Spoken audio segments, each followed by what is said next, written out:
Homelander has become one of the most menacing and memorable villains in recent fiction, largely thanks to The Boys TV show. However, his comic counterpart is equally terrifying, if not more so. In the comics, Homelander is a psychotic villain driven by an insatiable hunger for money, fame, and power. He has a complete disregard for human life, viewing people as nothing more than expendable tools. One chilling example of his cruelty is when he killed an innocent family just for fun, and this is far from his worst crime. Perhaps the most memorable act of comic Homelander was his audacious coup attempt at the White House. In a bid to overthrow the government and seize power, he orchestrated a violent takeover. In today's video, we'll dive into the details of how Homelander nearly took over the United States and the impact of his actions on the world of the boys. Vought has been trying to influence the American government since their founding with a goal of getting superheroes in the military. James Stillwell, a calculated businessman who does anything to advance his company's interests, preferred a calm and methodical approach, slowly but surely embedding Vought's influence into the government. One of their significant successes was getting Victor Neumann, a scatterbrained politician who reliably followed orders, into the position of vice president. Following the president's death in an accident, Neumann ascended to the presidency, furthering Vought's agenda.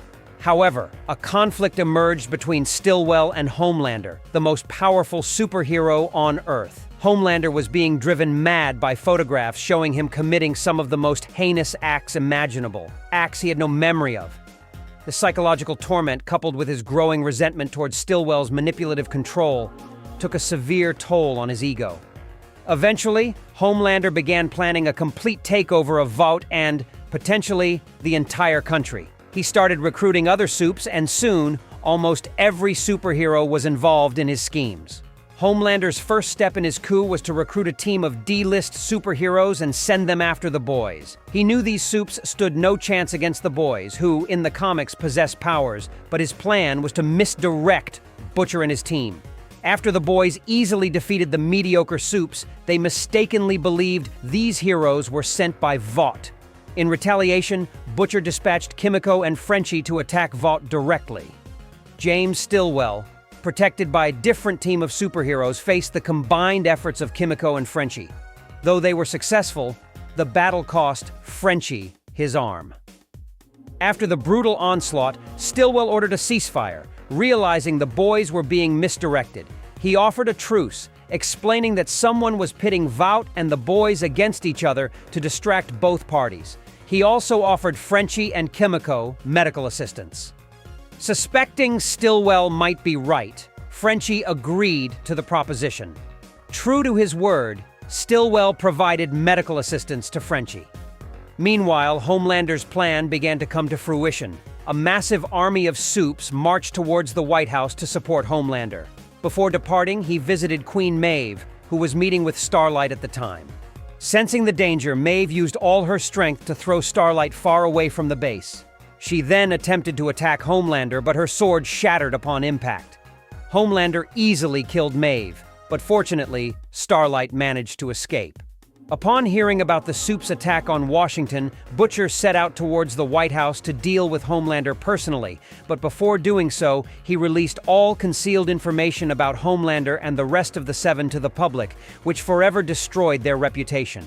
Meanwhile, MM, feeling that there's part of the story that the boys don't know, set out to investigate Black Noir, suspecting that he also plays a big role in this scheme. Homelander's last stop before arriving in Washington was to confront James Stillwell. Despite Homelander's attempts at intimidation, Stillwell remained completely calm and unafraid.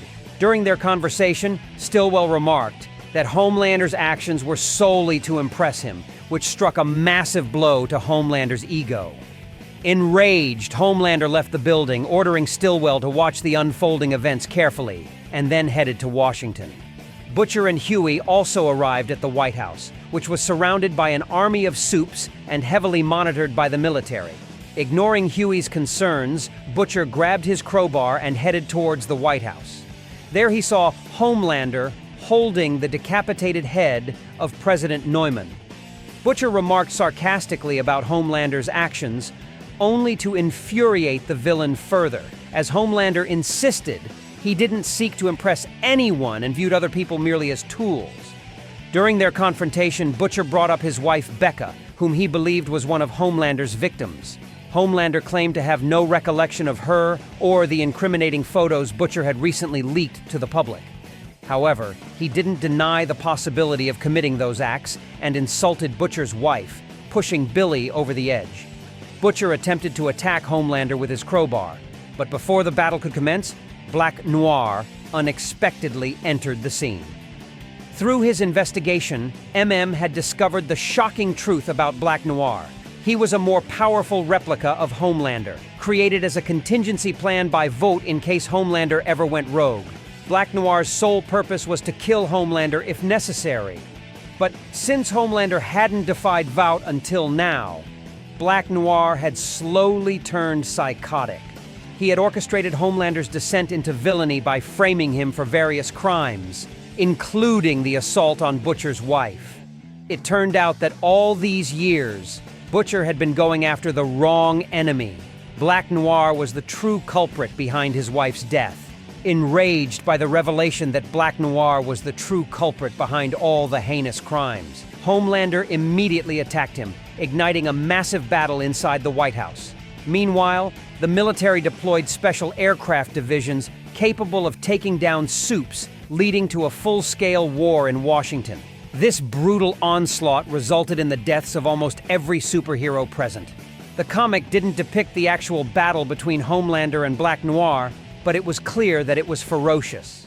Black Noir emerged from the fight with his body almost completely mutilated, barely able to stand, holding what remained of Homelander in his right hand.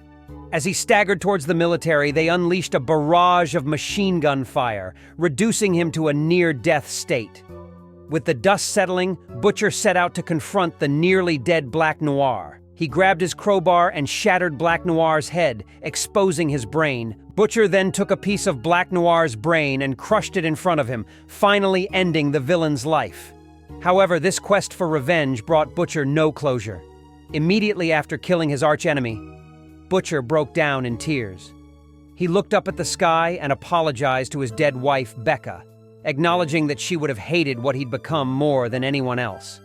This moment, and the entire character of Billy Butcher, truly shows that revenge is indeed pointless and only leads to more pain and suffering.